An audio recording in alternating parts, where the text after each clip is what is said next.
Boa noite.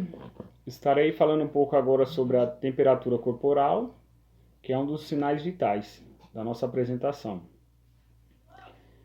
O que seria a temperatura corporal? Temperatura corporal seria o balanceamento entre o calor produzido e o calor perdido pelo seu corpo, certo? Ou seja, é a diferença entre o calor perdido e o calor produzido pelo seu organismo. Certo? Essa temperatura tem 5 classificações. Vou estar falando um pouquinho sobre elas daqui a pouco. E essa temperatura pode ser verificada em algumas regiões, como a axila, a região oral e a região retal também. Certo? Sobre as 6 classificações, a primeira seria a hipotermia, a segunda a fisiológica, a temperatura fisiológica, a terceira a febril, a quarta a febre, a quinta a pirexia e a sexta a hiperpirexia.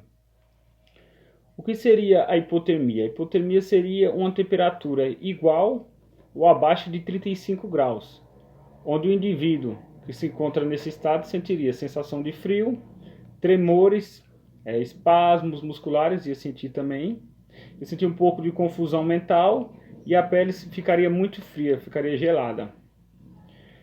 A temperatura fisiológica varia de 35 graus e meio a 37 graus, que é considerada a temperatura normal do corpo humano.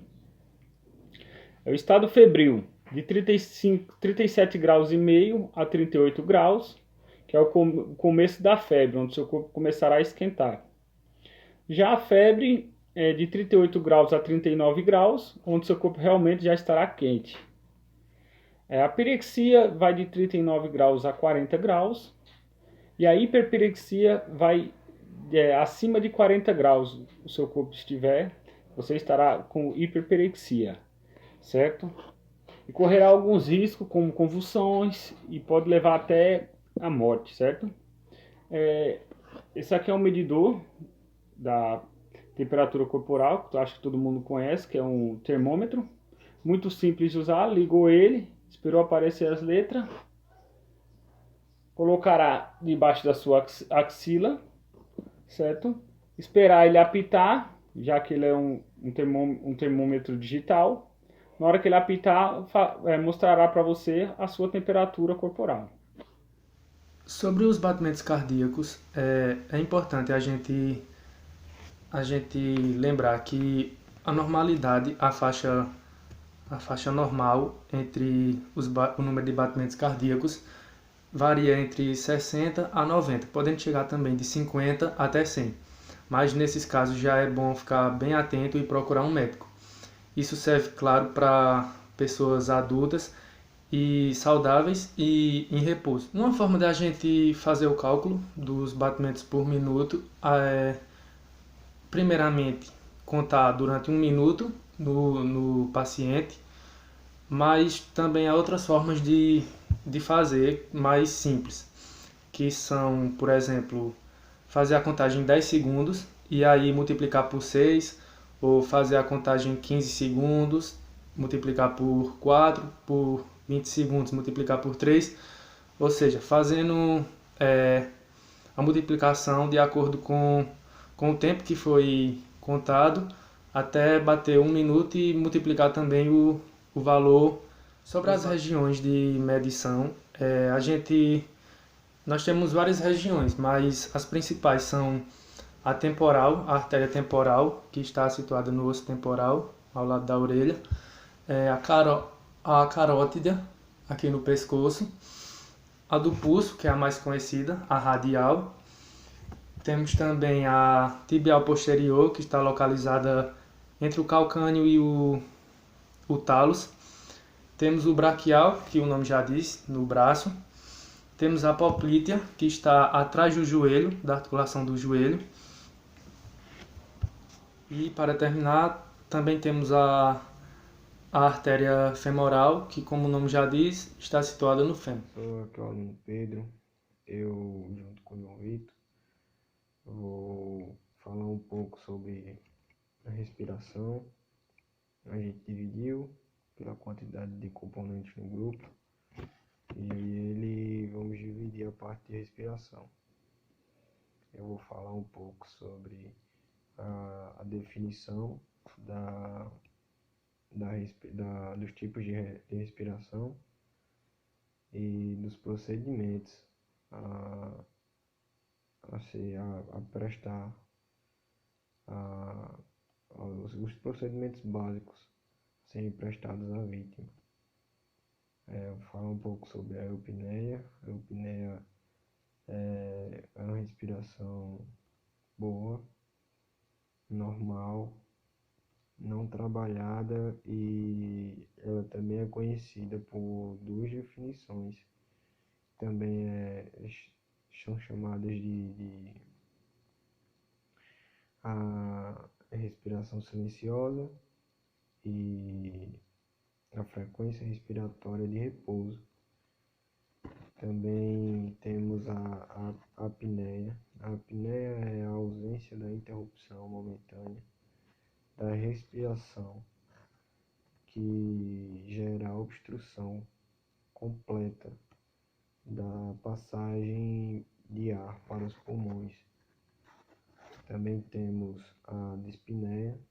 A dispneia é a dificuldade em respirar, uma condição normalmente relacionada a doenças também, como doenças respiratórias, cardiovasculares e isso. Também temos a bradipneia, é uma respiração anormalmente lenta. A taxa respiratória da bradipneia, na qual ela é diagnosticada, depende muito da idade do paciente, e os procedimentos básicos a serem prestados às vítimas são, primeiro, deitar o paciente ou sentá-lo, observar os movimentos de inspiração e expiração, onde você pode contar essa frequência, contar os 60 segundos. Em alguns casos também, analisar o pulso no radial, e é isso, pessoal. Bem, eu vou falar um pouco sobre as formas de avaliar a respiração nos indivíduos, né, em determinadas as fases: infantil, adolescente, adulto, até mesmo idoso. As principais formas são pela via nasal, aproximar a mão do nariz e ver se está ocorrendo a ventilação. Pela via oral, você vai abrir a boca do indivíduo e vai verificar se tem alguma obstrução. Se tiver, eu vou falar posteriormente como deve agir. E pela movimentação do tórax nas mulheres, pelo abdômen nos homens e nas crianças. A principal forma, né, de avaliar a respiração do indivíduo vai ser deitar o paciente ou o indivíduo, deitar ou sentar ele em uma posição confortável, que ele se sinta confortável. Durante 1 minuto, você vai verificar a inspiração e a expiração do paciente. E é bom lembrar que não se deve fazer essa verificação depois do exercício. É bom fazer quando o indivíduo está em repouso. Falar um pouco também, né, de como agir quando tiver com uma obstrução nas vias aéreas, né? Primeiro vamos começar de trás para frente. Vamos começar pelos idosos, adultos e adolescentes, né?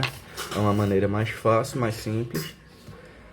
Você vai fazer as 30 compressões, né, com as duas mãos, com essa parte da mão, a palma da mão, próximo ao processo tifoide, né, do indivíduo. Fazer as 30 compressões, só que você não vai fazer a ventilação, já que está com obstrução. Você vai abrir a boca do indivíduo após as 30 compressões e vai verificar se a obstrução está visível. Se estiver visível, você vai retirar com os dedos ou com uma pinça. Se não estiver visível, volta para as 30 compressões. Isso serve para as fases do adolescente, do adulto e do idoso. Já numa criança, Você não vai fazer com as duas mãos, pois ela é mais frágil, né? Você vai fazer só com uma mão. Vai fazer o mesmo procedimento, né? Verificar se está obstruído ou desobstruído. Mas lembrando, não vai ser com as duas mãos na criança, vai ser só com uma. E por último, podemos citar o lactante, né? Que vem de 29 dias a 1 ano de nascido. No lactante vai ser diferente, já vai ser com 2 dedos só, perto do processo tifoide, né? Como é em todos os outros. E você vai colocá-la de barriga para baixo sobre o seu antebraço e vai dar umas tapinhas nas costas. Vai ser umas tapas deslizando, 5 tapas. Não vira e faz as 5 compressões. Não desobstruiu, faz o mesmo procedimento. Vira a criança de barriga para baixo, dá uns tapinhas com essa parte da palma da mão nas costas, 5 tapinhas deslizando. Vira e faz as compressões. Lembrando que de forma inclinada para a cabeça ficar abaixo da linha das pernas.